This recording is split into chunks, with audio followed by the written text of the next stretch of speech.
The first one comes from Sexy Beastmaster. Yes. Mom, get off Twitter. And they write, will they have the guts to kill off Cap in Civil War like in the comic books? No, and it would be stupid for them to do it. It would be stupid for them to kill him off because once again, we already know Chris Evans is coming back for Infinity War Part 1 and Part 2. He's already booked off his time, shooting like 9 months on that.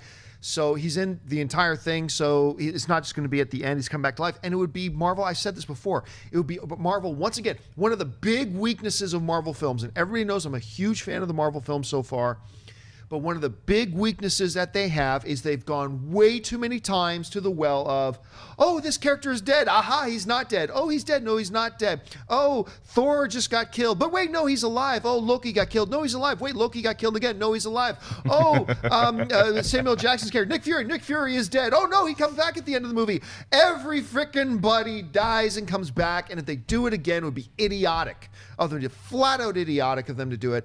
So when you say, will they have the guts to do it? That kind of suggests like it would be a good thing to do. No, it would be a stupid thing to do. So I really don't think they're going to do it for those reasons. But Mark, anyway, what do you think they will kill off Captain America in Civil War? Well, as a sexy beast myself, I don't want to argue with my master too much. Yeah, he's the guy that I report to. But in my sexy beast adventures around the world, I don't think you kill off Cap in this movie, though, Mr. Beastmaster. I just don't think it makes a lot of sense, especially when you can have such an emotional arc if you do kill him off in Infinity War 1 or 2. And that's a different story. You might see a lot of Marvel characters die. He's such a big selling point for Marvel right now that I don't know who would, you also think about it this way, who in the movie version of Civil War would be the one that does kill Captain America, and so now we not only are down a huge main character, but now we also, it's like, do we even want to hang out with Tony Stark anymore after he took the life of Captain America? Whoever ends up killing him, it would just feel kind of icky and a hard thing to patch up. That I think you probably save something like that, a huge play like that. I think you save it for Infinity War, probably Part 2.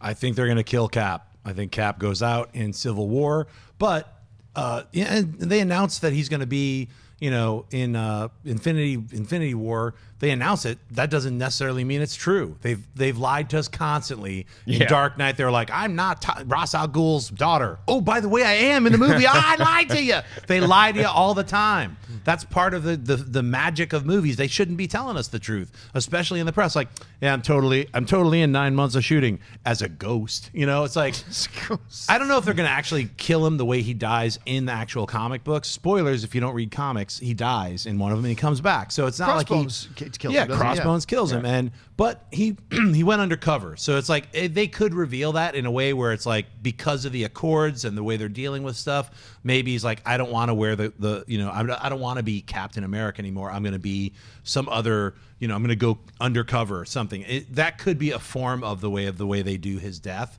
So he could still be in Avengers, or they actually do kill him. He's not in Avengers Infinity War Part 1. He's in Avengers Infinity War Part 2, and they use like the time gem of Doctor Strange and go back to World War II, and then you see a younger Captain America, and they team up. I don't know what the hell I'm talking about. My head hurts, but I'm intrigued. No. Who knows? But I think they're going to kill him. So. All right, what's next? Todd McGorry writes, which superhero would you want as a wife? I'd want Mystique because she can change into different women.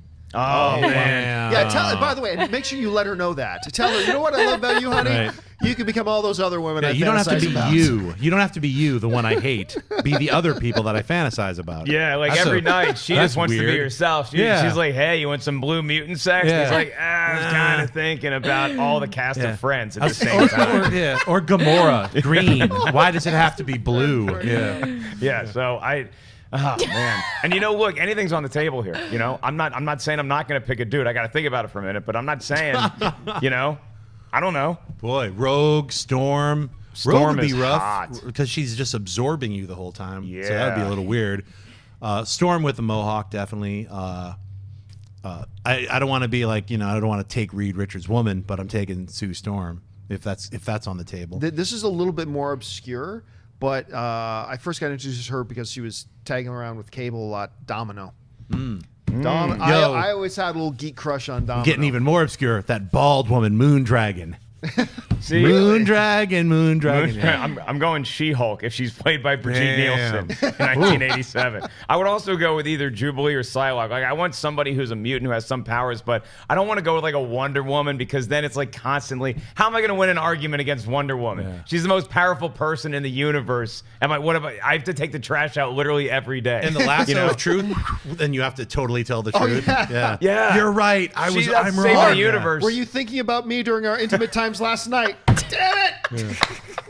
Mystique. Yeah, I know. Mystique. That was Mystique. Let me pose the question to Ashley since she picks this question Oh, out. yeah. But I'll go on the male side. If you had the opportunity to marry one superhero, who would it be? Well, she can take a female. I can take the female side if I I'll take want. anybody you want. Yeah. I will just not definitely limiting have you. to go with a more generic Superman because he's gorgeous and he flies everywhere, and I'm super lazy, so he could just like pick me up, and I wouldn't have to walk anywhere. He could just fly me everywhere. Batman's like, I have a private jet. It's like, it's not the same thing. Not the same. It's I not gotta the get same. to the airport, go through TSA. All right, what's next? RVK Movies writes, what Adult Swim cartoon would work best as a live action movie? Ooh. Adult Swim. They tried Aqua Teen Hunger Force. Well, it didn't do it as a live action. Oh, that's true. No. So live action, that would be That's right, completely yeah. insane. That would be odd. Contact the Henson Company. Boy, I would say my show Metalocalypse would be great as a live action show. Get Murderface to be played by Luis Guzman. There's a whole bunch of people. My dream cast of Metalocalypse. You can contact me and I'll tell you. But I would say any number of them would be.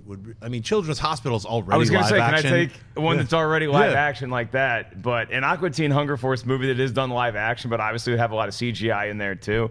That's kind of intriguing to me. That Yeah, would what be about a pretty live fantastic. action? I'll go a spin-off of Aqua Teen. Maybe you know where I'm going with this. The main characters would be CGI, but the rest of the Moonanites. I would see a live-action Moonanites movie in a heartbeat. They were my favorite things about the Aqua Teen Hunger Force. I love it. Any number of the weirdo characters from Aqua Teen. I would say even Space Ghost Coast to Coast. Just do a Oh my Space God, Ghost that'd be movie, so but fun. have that humor. I know that irritate a lot of the people who are like Space Ghost from the '60s, where he's flying around with the ape, No, little no, monkey. coast to coast. No, keep it Coast a to comedy. coast. Make it coast to coast. Do a 90-minute thing where the Cartoon Network and Adult Swim threw Space Ghost out. They're like, get out of here. No one watches your show anymore. It's him homeless.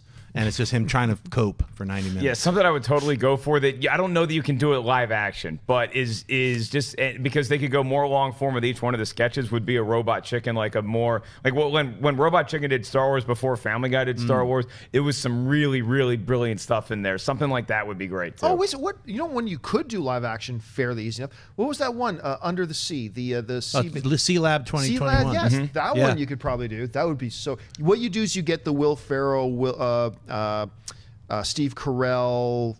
You get that crew together to do that sort of movie. That could be fun. Squidbillies too. Squidbillies is one that you Squidbillies. would have to do CGI a little bit too with some of the characters, but you also have some humans in there that I think would be a fun mix. And speaking of superhero, like Venture Brothers, that's going into its sixth Venture season Brothers, right now. yeah. That's a pretty easy one. What I've learned in this conversation is that we watch a lot of Cartoon Network. All right, let's take a couple more. My Opinions writes, I wanted to ask, do you think it's a curse or blessing to not hate most movies, be able to watch any of them?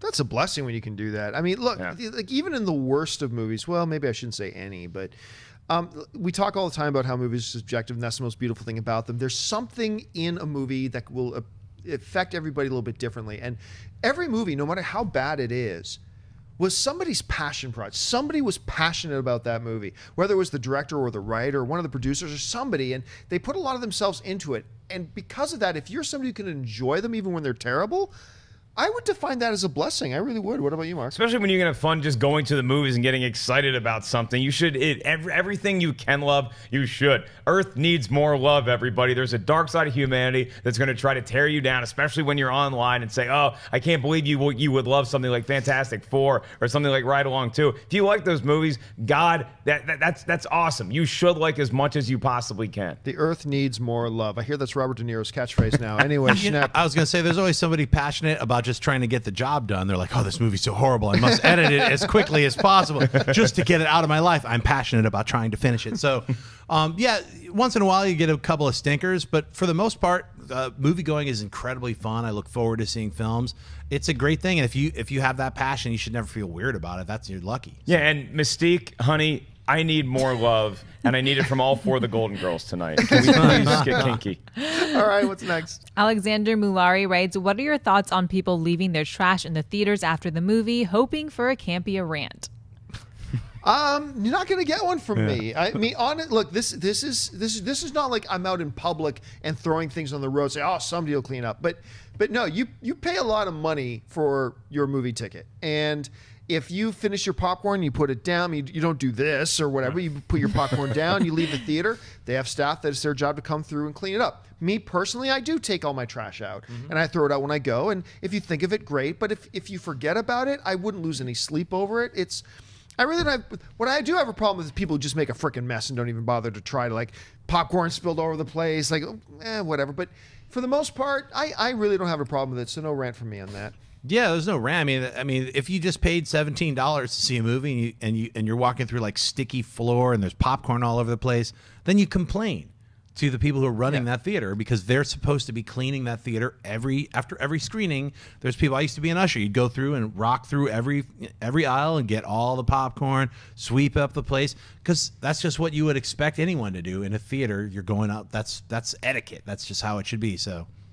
You littering sons of bitches. Let me give you a piece of my mind. I actually don't mind it that much because I've been so busy for the last 2 hours yelling at anybody who has the rocks to take out a cell phone that I'm so tired. I don't care if you take your own trash out or not, particularly because I used to work at a movie theater, and one of the better jobs there is actually going into the theater afterwards and cleaning up, because there's so many worse jobs you can do at a movie theater, like dealing with people or being at concession stands, that if I'm just in the dark room by myself sweeping up stuff, that's like my moment of zen in my otherwise not ideal existence of being an usher or a concessions person at a movie theater. But let me bring up, as an usher as well, remember you would always be able to watch the trailers. Sometimes I remember going in and just watching the middle of a scene of a movie that I loved. I'd see it like 8 times. I saw Escape from LA like 10 times. All right, okay, you two degenerates. Time for some honesty here, okay? Right I'm asking you to put your hearts out there on the table. All right. Expose your darkest thing for everybody to see. Be honest with me. How many times, greater or lower than the number 3, did you guys eat something you saw left over in the movie theater? Be it a half chocolate bar, a half carton of popcorn. Come on now. Come on. It's all family and friends here. This year? As guys who worked in the theaters. Well, to be honest, like when I was an usher, this was like 20 years ago. One of the most fun parts for me was like sometimes they pop the popcorn right there in front of you, and sometimes they pop it the night before and they have it upstairs. So I would work at a theater where we'd go through tons of popcorn and they didn't have a popper downstairs. So you'd go upstairs. I'd be like, pop that, son. Drawing stuff. That was the most, and I'd eat so much popcorn while it's fresh, just popping off. But when I'd clean the theaters, I would not eat that popcorn. I just wouldn't. It was like, because why? It's free. For me, it was like, it's free anyway. I have it was as much popcorn and candy as I wanted, fresh. Well, not unopened. So I would nachos and cheese. Nope, no way. It's garbage. But it was utopian society for me for like a month, and then the theater realized they weren't employing this svelte, ripped Ellis. They were employing chubby Ellis, and that guy loves to eat popcorn and candy. So after a while, what happened was I never did popcorn. Okay, if it was chocolate candy, I wouldn't touch it because chocolate melts and gets disgusting. If it's like Sour Patch Kids, I might have a bite of those. But the other thing I would do is they wouldn't let us as employees have courtesy cups anymore. And they did inventory on the cups. So occasionally I'd go in there, I'd see a cup, I'd wash it out really, really good, and then I would enjoy myself a nice Diet Coke on a break. And I don't think there's anything wrong with that. I washed the cup, guys. I washed the cup. The Mark Ellis version of washing it real good. As long as my germs are beating up the other germs, I don't see a problem. And of the 6,000 drinks that you had, that was literally like 3 cents that you took away from the company because soda and popcorn cost nothing. Let's do one last one. What the hell? Ooh, one last one. All right. Gabriel writes, here's a tough question. What's your favorite movie? Should I start with you? I always say this. I don't have a favorite movie. I have a series of movies that I love to watch repeatedly, and it changes all the time. So I'll just, if you want to say one of my favorite movies is Blade Runner. Very nice. I'm going to take Star Wars off the table here because that's my obvious answer. Star Wars is far and away my favorite movie series. Nothing else comes close. After that, it gets real competitive, but the answer is going to be, as much as I love Animal House and Monty Python and the Holy Grail, Jaws. The first Jaws is my wonderful favorite pick. non-Star Wars movie. I mean, mine's obvious. I count them all as one. It's the Star Wars, the original Star Wars trilogy. If I take that away from you. If you take that away from me, depending on the day, it's usually one of the following answers. It's either one of the Godfathers, Shawshank Redemption, or Lawrence of Arabia. So it's in there. Yeah. So those jockey for position now and again, but usually right there at the top. I'll give you another one. One of my other favorites, Young Frankenstein. Yeah. I have like certain ones that I will watch once a year, and they always make me Great feel great. knockers. Yeah, that's right. How would you answer that, Ashley? What would be Basically the exact opposite of you guys. My two favorites. I have two favorite movies: Mean Girls and Saw. My two favorite movies. I love Mean Girls. I love Mean Girls. Honestly, I often talk about how in Spaceballs, like the single funniest moment ever in a movie is now Lone Star, you see the evil always triumph because good is dumb. I always talk about that. But in my top 5, always has been and always will be, was she doesn't even go here. She doesn't even go here. That is one of the all-time funniest single moments in a movie ever. If you haven't seen Mean Girls, watch it. Just wait for that line. It'll crack you up. Here's two more. Ravenous is another one. I could watch that all the time. And a new one introduced to me by Holly is With Nail and I. So since I started watching it about 6 years ago, it's just check it out, With Nail and I. Hey guys, if you like this clip, click here to watch the entire episode. Also, make sure you subscribe to our YouTube channel because it'll help you stay up to date with all the stuff we've got.